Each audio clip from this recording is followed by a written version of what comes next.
தாய்மார்களே, இளைஞர்களே, மாணவர்களே, தமிழ்நாடு கால்நடை வளர்ப்போர் பாதுகாப்பு சங்கத்தைச் சேர்ந்த உங்கள் அத்தனை பேருக்கும் இருகரம் கூப்பி என்னுடைய வணக்கத்தை தெரிவித்துக் கொள்கிறேன்.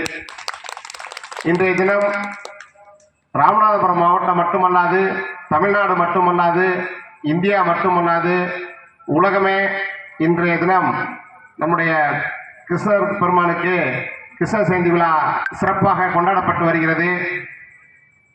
ஆடு மாடு வளர்க்கக்கூடிய மக்களுக்கெல்லாம் காவல் தெய்வமாக காட்சியளித்த இந்த கிருஷ்ண பரமாத்மாவிற்கு இன்றைய தினம் நாம் கிருஷ்ண ஜெயந்தி விழாவை வெகு சிறப்பாக கொண்டாடி கொண்டிருக்கின்றோம். எது நடந்ததோ அது நன்றாகவே நடந்தது, எது நடந்து கொண்டிருக்கின்றதோ அது நன்றாகவே நடந்து கொண்டிருக்கின்றது, எது நடக்க இருக்கின்றதோ அதுவும் நன்றாகவே நடக்கும் என்று எதை கொடுத்தாயோ அது இங்கிருந்தே கொடுக்கப்பட்டது, எதை எடுத்தாயோ அது இங்கிருந்தே எடுக்கப்பட்டது.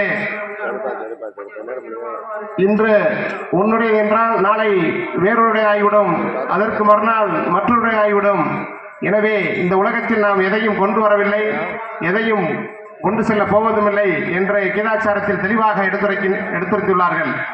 அப்படிப்பட்ட ஒரு கிருஷ்ண பரமாத்மாவிற்கு இந்த கிருஷ்ண ஜெயந்தி விழாவானது வெகு சிறப்பாக கொண்டாடப்பட்டு வருவது மகிழ்ச்சி அளிக்கிறது.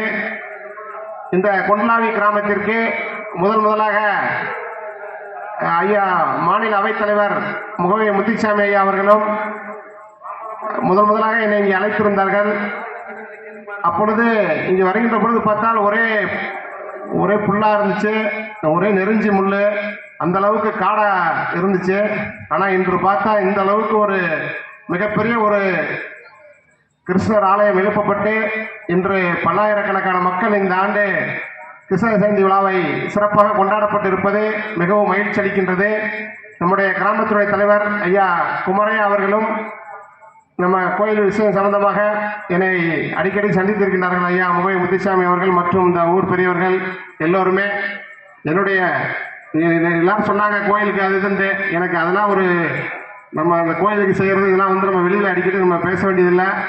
ஏன்னா நம்முடைய தமிழ்நாடு கால்நடை வளர்ப்போர் பாதுகாப்பு சங்கமானது இந்த ஆடு மாடு வளர்க்கக்கூடிய மக்களுக்கு தேவையான சட்ட பாதுகாப்புகளை தொடர்ந்து செய்து கொண்டிருக்கின்றோம். அதே போன்று இந்த கொண்டலாவி கிராமத்திற்கு இந்த கோயிலை விட இன்னும் பலாயிரம் கோடிக்கணக்காக வருங்காலங்களில் எதை வேண்டுமானாலும் செய்ய நாங்கள் தயாராக இருக்கின்றோம். நாங்கள் உங்களிடம் எதிர்பார்ப்பது ஒன்றே ஒன்றுதான், நீங்கள் அனைவரும் ஒற்றுமையாக இருந்தால் போதும்.